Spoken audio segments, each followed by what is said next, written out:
हिमालय के घने वनों में एक अद्भुत सन्नाटा छाया हुआ था, परंतु वह सन्नाटा रिक्त नहीं था। पत्तों की हल्की सरसराहट, ठंडी हवा का एक कोमल झोंका और प्रत्येक वृक्ष मानो कुछ कहना चाहता हो। उसी क्षण वहां प्रवेश करते हैं भीम, गदा हाथ में, छाती ताने हुए, आंखों में क्रोध और मन में अभिमान। वायुपुत्र होने का गर्व उनके प्रत्येक कदम में झलकता है। उनका विशाल शरीर जंगल की शांति को चीर देता है। पर तभी एक अनोखी घटना घटती है। उनका मार्ग रोकती है एक लंबी, शांत और अपरिचित पूंछ, जो भूमि पर धीरे से पड़ी थी, किंतु उसमें एक अलौकिक तेज था।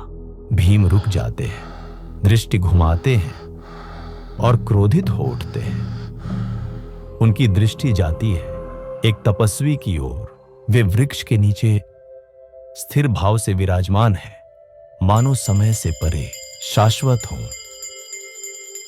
भीम पूंछ हटाने का आदेश देते हैं, किंतु जब वे स्वयं उसे उठाने का प्रयास करते हैं तो सारा बल लगा देते हैं।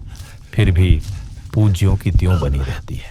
थकान, आश्चर्य और अभिमान के टूटने का एक मौन क्षण होता है। तभी वह वृद्ध तपस्वी धीरे धीरे अपने वास्तविक रूप में प्रकट होते हैं। हनुमान जी।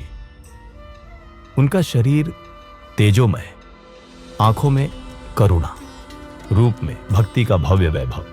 भीम का मन कांप उठता है और फिर दिखाई देता है एक दिव्य दर्शन।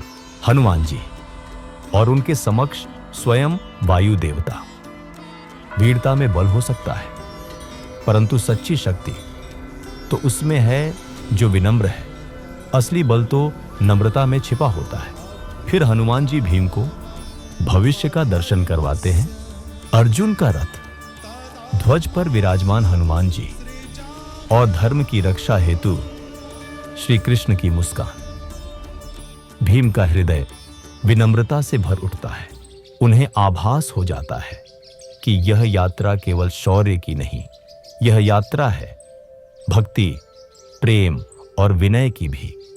और हनुमान जी सदा के लिए उनके गुरु बन जाते हैं। ऐसे ही अद्भुत कथाएं जानने के लिए जुड़े रहिए पुराणिक के साथ।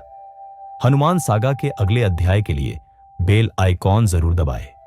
फिर मिलेंगे एक नए रहस्य के साथ। जय बजरंगबली, जय श्री राम।